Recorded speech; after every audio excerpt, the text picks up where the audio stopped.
our next Poet Laureate Emeritus. This is an emeritus.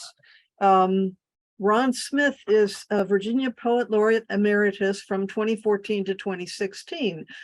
He has given readings of his work in Canada, Ireland, and Italy.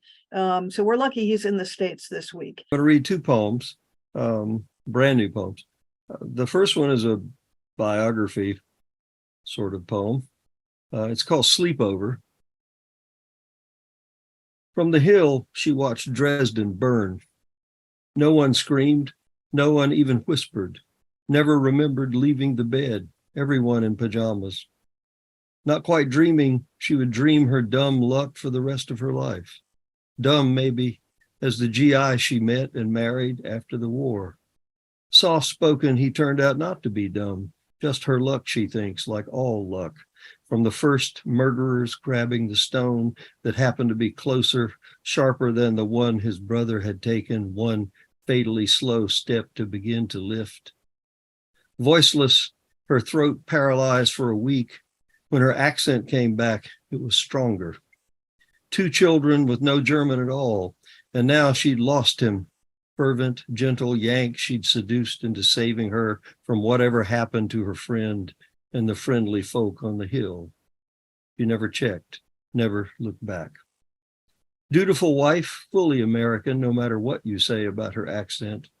You have to breathe, so you take the world into your mouth, your every pore, bitter chemical smoke, particulate with the neighborhoods and neighbors, entire families.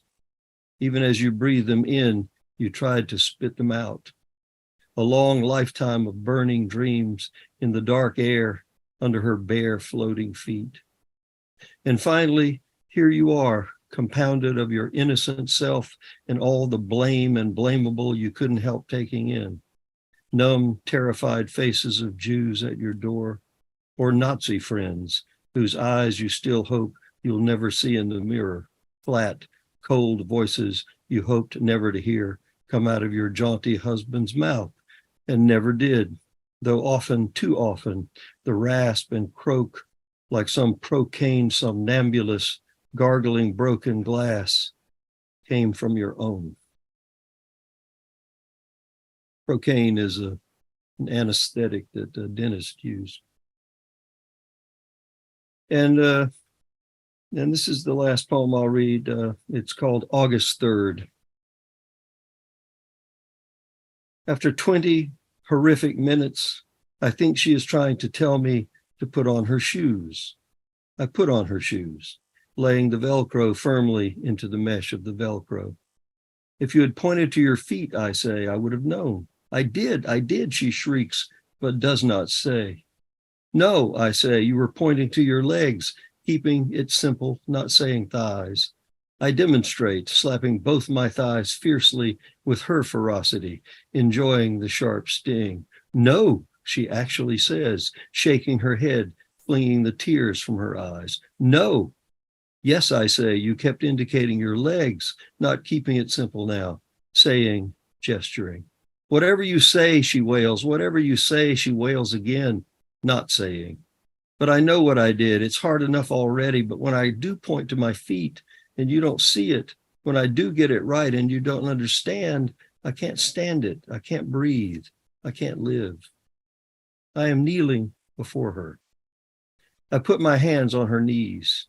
I'm doing the best I can, I say, but you need to help me. I am helping you. I did help you, she isn't saying. She is so furiously not saying. Here is a word, there is a word, but no consistency, just as there is none with the pointing, the gesturing, no consistency from day to day, hour to hour. God damn it, she says, does in fact say something she has never said in her life till now. God damn it, she says again, those syllables just 3 of 30, but the bullets that hit the mind's waiting target out of dozens that hit only the forest of my raw nerves. We both turn our heads when we hear the horn.